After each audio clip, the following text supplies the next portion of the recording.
अस्सलाम वालेकुम जी, आपका होस्ट सैयद अहमद अली आपके खिदमत है। हमारा यूट्यूब और फेसबुक चैनल यह है पाकिस्तान दिख रहा है। लाखों करोड़ों दुरूद-ओ-सलाम हज़रत मोहम्मद मुस्तफ़ा सल्लल्लाहु अलैहि वसल्लम और आले मोहम्मद पर।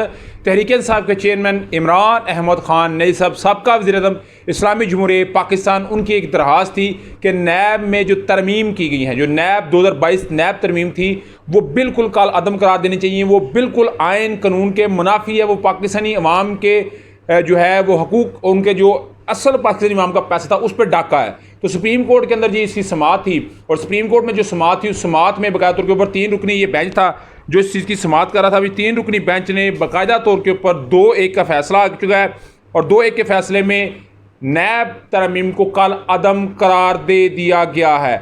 इसका मतलब है कि जितने केसेस हैं वो दोबारा से बहाल हो जाएंगे। इस वक्त ये 2-1 का केस आया है। चीफ जस्टिस उमरता बंदियाल साहब और जस्टिस जादुल हसन साहब दोनों एक पेज के ऊपर जस्टिस मंसूर अली शाह साहब, उन्होंने इस चीज़ का एहतलाफ किया और जैसे जैसे समाअत हो रही थी वो समाअत के अंदर भी एहतलाफ करते नजर आ रहे थे, मगर आज भी उन्होंने एहतलाफी नोट भी उसके ऊपर लिखा। मगर सुप्रीम कोर्ट ने नैब कवानीन को कल अदम करार दे दिया। चीफ जस्टिस ने महफूज फैसला सुना दिया।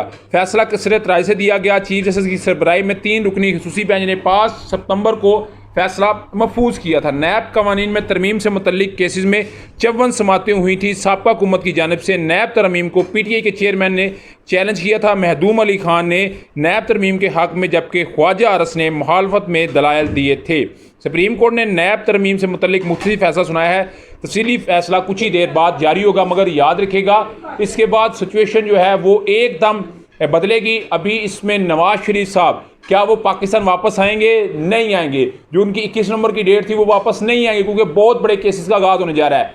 मरियम नवाज साहबा, उनके ऊपर तोशाखाना बहाल हो गया, शुगर मिल स्कैंडल बहाल हो गया जिसमें शहबाज शरीफ साहब थे, इसहाक डार का बहाल हो चुका है, राना सनाउल्लाह साहब, ख्वाजा असफ साहब। उसके अलावा पाकिस्तान के इस वक्त जो मौजूदा केयर टेकर प्राइम मिनिस्टर है अनवारुल्लाह काकड़ साहब, NGOs के मामले के अंदर करोड़ों की करप्शन है, वो तमाम केसेस इस वक्त बहाल हो चुके हैं। वो 16 माह के अंदर जो आके इन्होंने गुलछंदे उड़ाए और भी जी 50 करोड़ तक की करप्शन करे तो कोई नहीं पूछेगा। 49 अरब और 99 लाख तक की आप करें और 1 रुपये का भी काम है 50 करोड़ से, आपको कोई नहीं पूछेगा। उससे आप ऊपर जाएंगे तो आपको करप्शन के केसेस में पकड़ा जाएगा।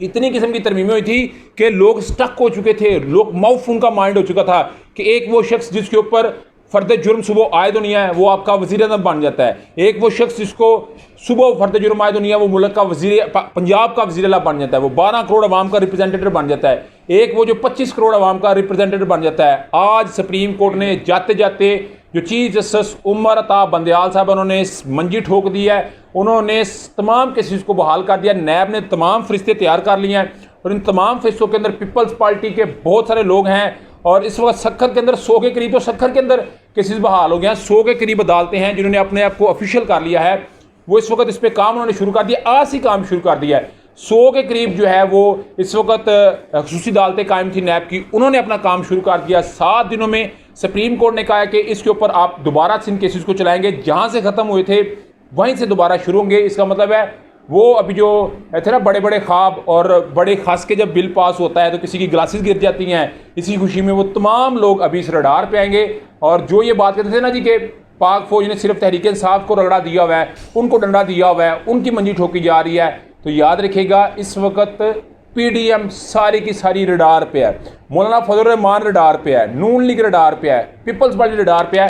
पाकिस्तानी अवाम ये चाहती थी, पाकिस्तानी अवाम की ये ख्वाहिश थी, मगर यहाँ पे भी मेरा तो काम था बताना अभी तो क्या सुप्रीम कोर्ट के जो आने वाले ऑनरेबल चीफ जस्टिस हैं काजी फायद साहब, वो इस पर कितना पैरा देते हैं, वो इस केस को कितना आगे लेके चलते हैं। क्या रियासत बामुकाबला अदलिया होगा, ये बहुत बड़ा सवाल है। मगर ये बहुत बड़ी अपडेट थी जो आपके साथ शेयर की। आज चीफ जस्टिस उमरता बंदियाल साहब का आखिरी दिन था, लास्ट वर्किंग डे था, वो कल से रिटायर हो रहे हैं। आज उन्होंने तमाम अदालती अमले को, वकला को, अपने को गुड टू सी यू का और बकायदा तौर पर उन्होंने कहा जी कि मैं आपको अभी बार कोर्ट में मिलूंगा, यानी कि जो वकला की बार होती है उसमें मिलूंगा। और इससे पहले वो 2 दिन शाही में ये कह चुके हैं कि तमाम बार इकट्ठी हो जाए, यानी कि वो वकला तहरीक के हक में है और उनकी जो एक क्या कहते हैं बुर्दबारी टॉलरेंस, उसके ऊपर भी बड़ा वकला ने सराहा। मगर ओवरऑल अगर मैं बात करूँ तो बहुत बड़ी जो है वो सुप्रीम कोर्ट में इस वक्त अपडेट हुई है। डेफिनेटली इस वक्त बड़े सारे बयान आने शुरू हो गए हैं। फैसल वाडा साहब किसी तारफ के मोहताज नहीं है। फैसल वाडा साहब ने कहा, रात को लेमन में ये बात कह दी थी कि जनाब याद रखिएगा तमाम केसेस दोबारा खुलेंगे और दोबारा से इसका ट्रायल होगा, और जब ये ट्रायल होगा तो फिर वो ट्रायल बड़ा तगड़ा होगा, बड़ा लंबा होगा और बहुत कुछ इसमें लपेटा जाएगा। मगर तहरीक इंसाफ को इस वक्त बहुत बड़ा एक दोबारा से बयानिया मिल गया, उनको बहुत बड़ी कामयाबी मिली है कि अवाम का पैसा खाने वाले, लूटने वाले आज फिर अवाम के जो है वो सामने अदालतों में पेश होंगे, फिर उनका केस चलेगा। और ये जो केस शुरू हो गया है, इससे ये याद रखिएगा कि आपके मुल्क के अंदर जो इंतखाबात का मुतालबा करने वाले थे या इंतखाबात लेट करने वाले थे, वो भी मुतालबा करेंगे कि इंतखाबात 3 माह में होने चाहिए। मगर इस पर मेजॉरिटी के लोगों का ये मानना है कि एहतसाब का अमल बड़ा तगड़ा होगा। आपका समझ है मुझे लाजमी कमेंट बॉक्स में शेयर कीजिएगा। अल्लाह की वीडियो पसंद आए तो चैनल को लाइक सब्सक्राइब अपने दोस्तों शेयर कर लीजिएगा। नेक्स्ट वीडियो के लिए होस्ट हो जाती है। अल्लाह आपका हमेशा अस्सलाम वालेकुम।